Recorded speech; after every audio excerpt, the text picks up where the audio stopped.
Assalamualaikum warahmatullahi wabarakatuh.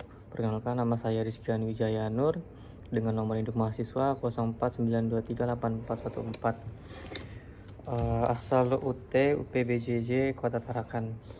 Pada kesempatan ini saya berkesempatan membacakan tugas praktik saya. Di sini saya berkedudukan sebagai penasihat hukum atas nama saudara Ayam. Untuk itu, saya sebagai penerima kuasa dari saudara Ayam berwenang untuk melakukan pendampingan hukum sejak tahap penyidikan, penuntutan hingga persidangan. Kedua, mengajukan permohonan penangguhan atau pengalihan penahanan. Tiga, membuat, menandatangani dan mengajukan surat-surat memori pembelaan atau pledoi, permohonan, upaya hukum dan atau upaya hukum lainnya yang diperlukan. Menghadap atau menghubungi pejabat instansi kepolisian, kejaksaan, pengadilan, dan instansi terkait.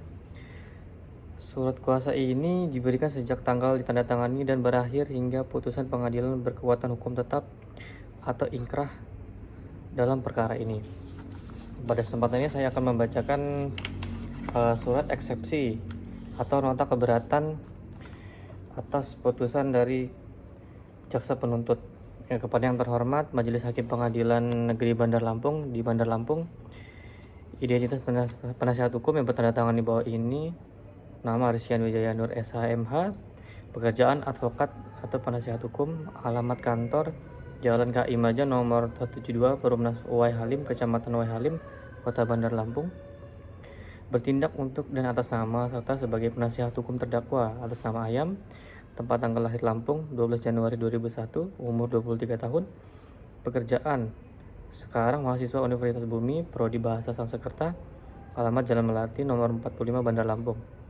Berdasarkan surat kuasa khusus tanggal 05 Februari 2024, dengan ini mengajukan eksepsi atau nota keberatan terhadap surat dakwaan jaksa penuntut umum nomor registrasi perkara PDM-2/2/2024 PN.BDL tertanggal 15 Februari 2024 dengan alasan-alasan sebagai berikut. Dasar eksepsi 1. Keberatan formil. Yang pertama, dakwaan jaksa penuntut umum menyebutkan adanya perencanaan sebagaimana pasal 340 KUHP, namun uraian disajikan hanya berupa persiapan alat dan niat sesaat sebelum perbuatan. 2. Perencanaan dalam pasal 340 KUHP haruslah jelas mengandung adanya rentang waktu yang cukup antara timbulnya niat dan pelaksanaan, di mana terdakwa mempunyai kesempatan berpikir dengan tenang untuk mempertimbangkan dan mengurungkan niatnya. 3. Dakwaan jaksa penuntut umum tidak menguraikan kapan, di mana, dan bagaimana proses memikirkan dan memutuskan kehendak untuk membunuh secara tenang atau perencanaan, sehingga tidak memenuhi syarat formil dakwaan sebagaimana pasal 143 ayat 2 huruf B KUHP. Surat dakwaan kabur atau obscur libel. Identitas barang bukti tidak jelas. Dakwaan menyebut adanya barang bukti berupa laptop MacBook, dompet, dan ponsel. Namun, perbuatan ini tidak diuraikan secara terpisah sebagai tindak pidana pencurian dengan kekerasan atau pasal 365 KUHP yang mungkin menjadi tindak pidana tersendiri, padahal jelas-jelas terdakwa mengambilnya. Ketiadaan uraian yang jelas mengenai pengambilan barang-barang tersebut menyebabkan dakwaan menjadi kabur atau obscur libel, karena tidak jelas apakah perbuatan tersebut merupakan motif, akibat, atau tindak pidana lain.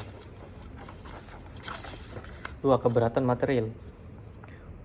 Unsur dengan rencana terlebih dahulu pasal 340 KUHP tidak terpenuhi. Berdasarkan uraian jaksa penuntut umum, perbuatan terdakwa lebih tepat dikualifikasikan sebagai tindak pidana pembunuhan biasa atau pasal 338 KUHP. Tidak terdapat fakta yang menunjukkan adanya rentang waktu cukup antara niat untuk merampas nyawa korban dan pelaksanaan penusukan, sebab perbuatan terjadi saat terdakwa hendak pulang setelah mengobrol. Menyimpan pisau di motor bukan serta-merta dapat dipandang sebagai persiapan yang dikaitkan secara langsung dengan niat membunuh korban, melainkan dapat diartikan sebagai kebiasaan membawa senjata tajam atau persiapan untuk tujuan lain yang niatnya timbul seketika di TKP. B. Iri dan ekonomi bukan bukti perencanaan. Jaksa penuntut umum mendalilkan pembunuhan dilakukan secara motif iri terlilit hutang, kosan, dan pinjol, serta terinspirasi film. Motif hanya menjelaskan latar belakang, sedangkan yang diperlukan dalam pasal 340 KUHP adalah adanya bukti fisik dan mental mengenai proses menetapkan kehendak atau willens and waitances, dan pelaksanaan dalam suasana tenang atau rustic overweighing yang tidak terganggu oleh emosi sesaat, yang tidak terbukti dari kronologi yang ada. 3. Permohonan. Berdasarkan uraian di atas, kami, selaku penasihat hukum, terdakwa memohon kepada Majelis Hakim Pengadilan Negeri Bandar Lampung yang memeriksa dan mengadili perkara untuk 1. Menerima dan mengabulkan eksepsi terdakwa atau penasihat hukum terdakwa untuk seluruhnya. 2. Menyatakan surat dakwaan jasa penuntut umum nomor registrasi perkara PDM _45 _22 2024 PN BDL batal demi hukum atau tidak dapat diterima. 3. Memerintahkan jasa penuntut umum untuk memperbaiki atau menyusun kembali surat dakwaan yang jelas, cermat, dan lengkap. 4. Membebankan biaya perkara ini kepada negara. Demikian eksepsi ini diajukan. Atas perhatian dan kebijaksanaan Majelis Hakim yang mulia, kami ucapkan terima kasih. Bandar Lampung, 20 Februari 2024, penasihat hukum terdakwa Rizkian Wijaya Nur, SHMH, advokat penasihat hukum atas nama Saudara Ayam.